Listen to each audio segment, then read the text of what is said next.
cracking, man, with your boy Westcoaststone, man. We out here chilling with Moebility TV, man. Catch up on your game with it, man. You know what I'm saying? Trying to get a little change for something. Trying to stay out the way. So they like to hate, but I won't want for nothing. Know that I'ma keep it on G. Pushing them busters off me. It's a beautiful thing. Staying in my lane. Okay, I grew up around them guys that's just coming home. Some got naturals and some gone for good. And my hood was full of young niggas that's up to jack shit, but jacking. Time serving, black on black community outreach was impeached, so all we had was that heat. My nigga for real, mandatory with the steel. These niggas are killed for shit that don't make sense. So even though it's present, it's past tense, and now we like anybody can get that ass kicked with no need to explain the excess of cocaine. What's up, everybody? It's Moebility TV here. I'm here with a special guest, man. Why don't you go ahead and introduce yourself, brother? Yeah, man, you with your boy Westcoaststone, man. We chilling in that great Northwest, man. You know what I mean? All the way from California to the Northwest, man. All right, bro. You know, it's my second home. So let's start off on where are you originally from? I'm originally from Los Angeles, California.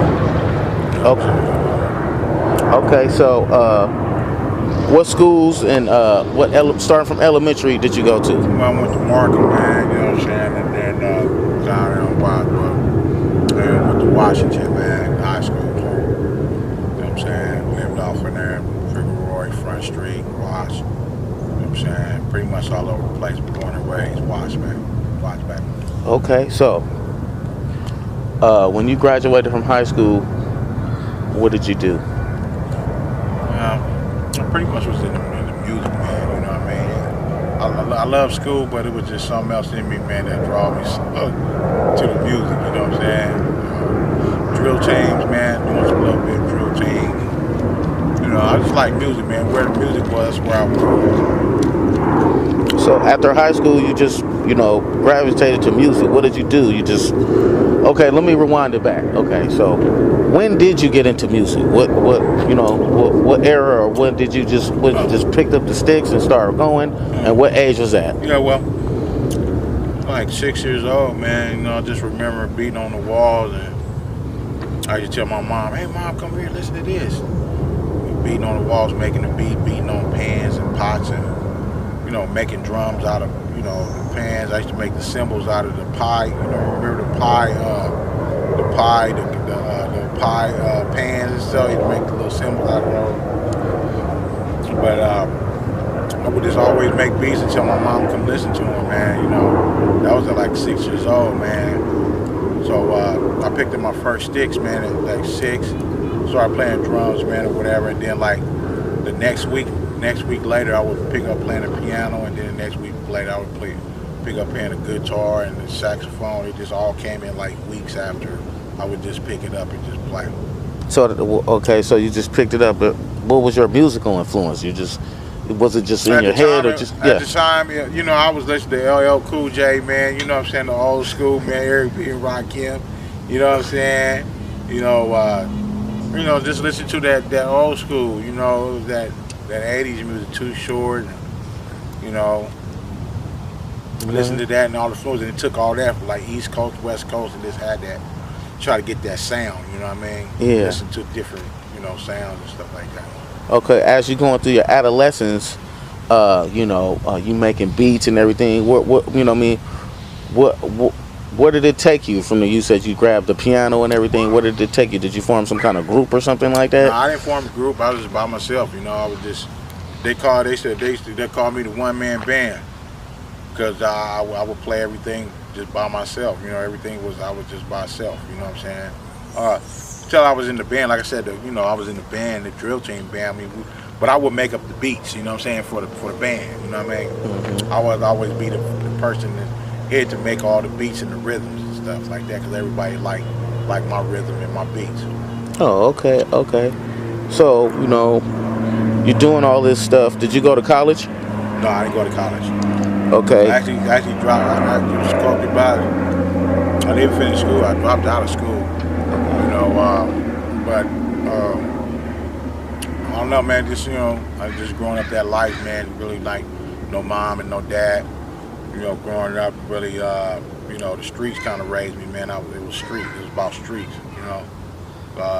So no, I didn't finish school and nothing, and you know what I'm saying. But definitely became genius.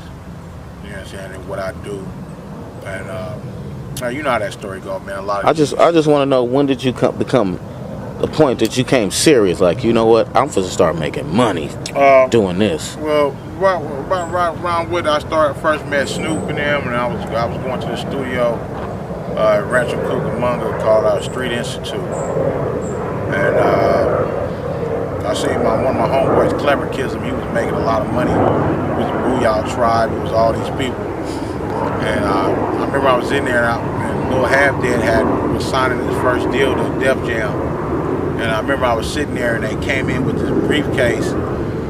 And it was like, okay, here it is. He signed that contract, man. As soon as he signed that contract, man, I mean, man, platters of food, women, drinks. It was cracking. As soon as he signed the dotted line, I was like, oh, you see, you can really get some money from this shit. Yeah. You really can live. That was my first time seeing something like that. Yeah. I never had seen nobody sign a contract to a major record. I never seen that. Yeah. Those guys was the first time that I seen that part of the game. And how old were you then? If you remember? I think it was like 15, 16. Get the heck out of here. Wow. Yeah. Keep going about the story. Right? Yeah. And so, so that decided with the Def Jam was Tracy Trey. I never forget it. And Solar Records with Big West, rest in peace. I think that was like Suge Knight's brother or something. Big West, he just passed away or something. But yeah, I remember that's the first time I seen that part of the game. It was real. And where did that take you? I just like, man, okay, I could do this. I'm talented enough. That's my friend. That's when I started noticing like my talent, because at first I didn't notice. I wasn't noticing how valuable and how talented where it could take me. Mm-hmm. You know what I'm saying? And then I started noticing, like, man, you talented. Oh, you kind of raw, bro, like you're dope. Okay, but you got to get these other people to see that you dope too. So, that's when I started just really going around and starting producing music and putting stuff. I was playing live drums on tracks. I was playing bass and on tracks. And, where was this at? Really with like Clever Kism they had with Lil Half Dead and them. You know what I'm saying? I would do like little bass lines or playing keys or whatever. Is this at the studio? Yeah, the studio. You know what I'm saying? Back then it was house studios. It's house studios. You know what I'm saying? But it was cool, man. It was the start. It was start to the game. Okay, and then where did that take you? Again, where did that take you? After that took me to, like I said, producing, starting to get on other people's tracks. Okay. So people can start, telling. You want to tell us a few of those people, or you? No, man. Like I said, I started that time. I started with like Lil Half Dead, man. I was doing some stuff with Quick. I was doing some stuff with Uncle George and the Parliament Funkadelic, man. Hold on, talking about Uncle George. Yeah. Wait a minute, what's going on? Who was Uncle George, man? That's Uncle George Clinton, man. The phone, man. The phone. Oh man. Is that where you got your influence from, bro? It's just all about. That's what I was raised up on, man. That funk, It's all in the family. I talk. This is the true story right here. I was at my auntie's house one day, man, and my auntie said, "Hey, somebody want to talk to you on the phone." And I said, all right. So get on the phone, and she's like, man, Rick James want to talk to you. I'm like, okay, Rick James. So I got on the phone with Rick James, man, and he had heard my music, He was like, man, you funky. He said, I don't know what it is, but man, you got something. Don't stop. Whatever it is, you got something there, man, and I want to do something with you when I get out. And unfortunately, man, he got out. A couple of weeks later, he had passed away. But it felt good for him to get on the phone with me and say, man, I like your stuff, man, you funky. And that's something that I always take with me and will have here, that somebody, like from that era tell me, like, dude, you You know what I'm saying? You heard Rick James telling me. Damn, Rick James. Funky, man. Hell yeah. What you do after that, bro? Man, that gave me the push, man. I mean, your fans giving you the push, and your What you haters. still? Are you still? Are you in your early teens or what? Are you developing? Are you 20? I'm in my 20s now. Okay. Yeah, I'm in my 20s now, man, and so that led me to go from there to getting on people's stuff to say, okay, now I'm ready to do my own. Mm-hmm. Because the music that I'm selling, giving to people, selling to people, whatever, they doing their thing, but I hear the music a different way that I want to express it. So I said the only way for me to do that is jump on my own tracks and show them, you know what I'm saying, how I'm hearing it, how it's supposed to be done. And how old were you then? When did this butterfly effect take? I'm in my 20s still, man. Yeah. I'm in my 20s, and you know, I'm just like, I'm gonna go ahead and, I'm ready to fly. You know what I'm saying? I'm ready to go. Yeah. So I do my first song. I can't remember what's that first album. I was just no, it wasn't Salute to West, but I did a couple joints. I really didn't put them out yet. I ain't really got them out, man. Mm-hmm. But I was still trying to learn the business too. Yeah. See, because I was trying to learn the business, and because I'm like, okay, I want to do it. I want to be the person to do everything.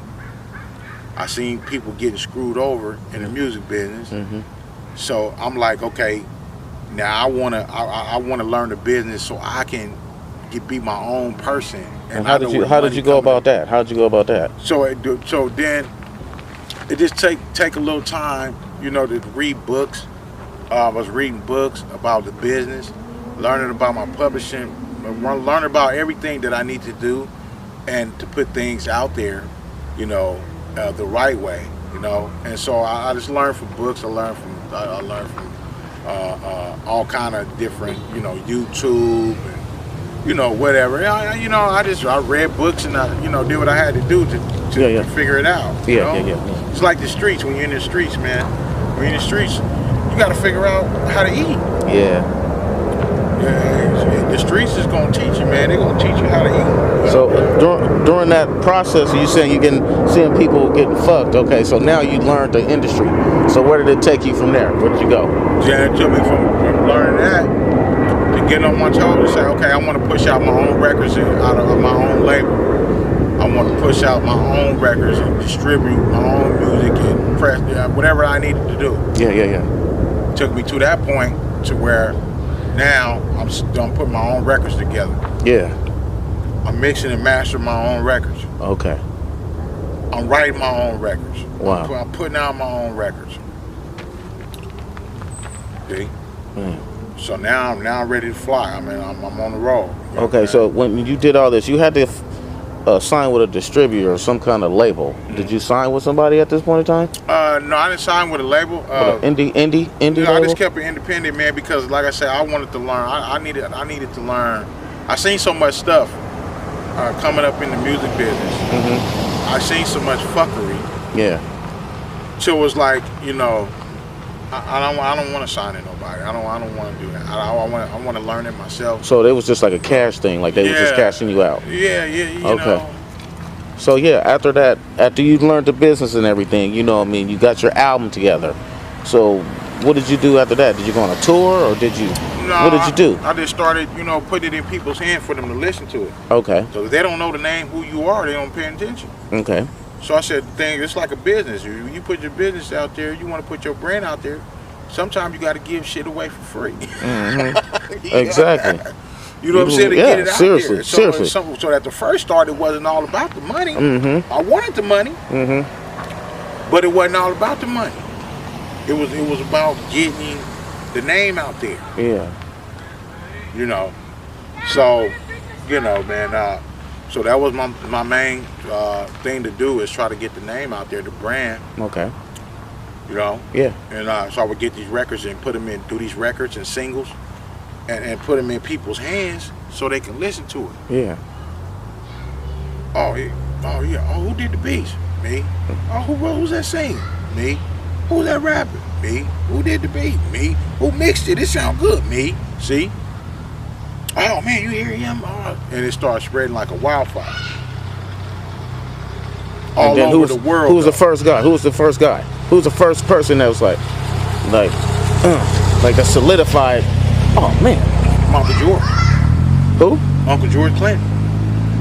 So what, you did an album for him? You did something for him? No, I did my own stuff. When they told me, oh, man, you got something, you funky. Trying to get a little change for something.